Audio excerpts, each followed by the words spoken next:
재판으로 보는 사건 사고 10월 11월 뉴스입니다. 출처 없는 아르바이트 업무로 보이스피싱 가담.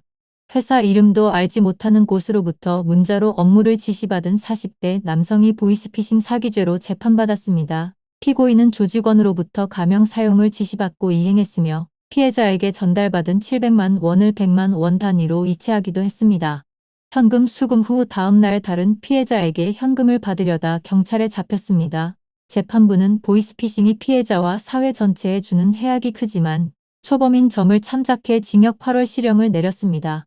잠을 자지 않는다는 이유로 자녀를 학대한 아버지. 아이가 잠을 자지 않는다고 2차례 때린 아버지가 재판받았습니다.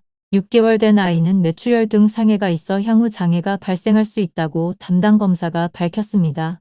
피고인은 스스로 병원에 데려가 범행을 밝혀 아동학대 신고가 이뤄졌습니다. 공무원 신분인 피고인이 범행을 모두 인정했으며 다른 자녀들 모두 정상적으로 키워온 점을 참작해 벌금 1,500만 원을 선고받았습니다. 차량 동승한 친구를 사망케 한 운전자 재판받아. 차량 동승자를 사망케 한 운전자가 교통사고 치사 혐의로 재판을 받았습니다. 피고인은 낮 시간대 졸음운전으로 사고가 발생했으며 사고로 동승자인 친구가 사망했습니다. 피고인은 범행을 인정하고 반성했지만 유가족과 합의되지 않아 금고 1년 6월에 집행유예 3년을 선고받았습니다. 폐기물 불법 투기와 차량으로 운반한 업자 징역형. 폐기물을 불법 투기하고 그를 도와 차량 운반을 도운 업자가 징역형을 받아 법정 구속됐습니다. 폐기물을 처리한 피고인은 40여 톤을 불법 투기했으며 1,700여 톤 대규모 불법 투기에 관여한 사실도 드러났습니다. 2018년 유사한 방법으로 형사처벌 경력도 있었습니다. 그와 함께 지시받고 폐기물을 투기장에 운반한 피고인에게 재판부는 각각 징역 6월 법정 구속과 징역 4월 집행유예를 선고했습니다. 가족에게 폭력 및 자살 협박한 남성 실형 선고. 아내에게 폭력을 저지르고 자녀들 보는 앞에서 불을 지르며 자살하겠다는 협박을 한 남성이 유죄 판결받았습니다.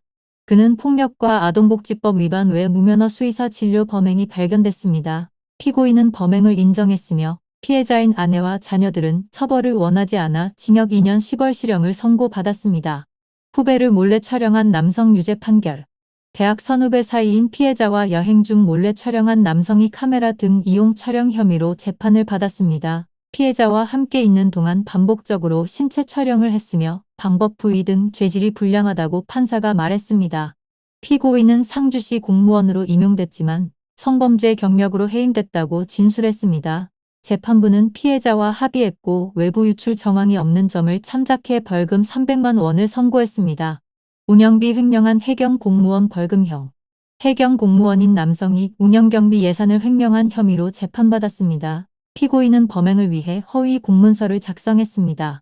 재판부는 횟수와 기간, 금액이 가볍지 않다고 말하며 초범인 점과 그 외 징계 없이 성실히 근무한 점을 참작해 횡령 벌금 250만 원, 허위 공문서 작성 750만 원을 선고했습니다. 장애인 강제 추행하고 상해를 가한 남성 징역 4년 선고. 지적장애인에게 위력으로 가한 50대 남성이 재판받았습니다. 그는 피해자가 피해 사실을 말했다는 이유로 상해를 가하기도 했습니다. 피고인은 성폭력을 반성하지 않고 피해자에게 용서받지도 못한 사실을 참작해 재판부는 징역 4년 실형을 선고했습니다. 함창 지역 폭발로 인한 사망사고 회사 관계자 집행유예 선고.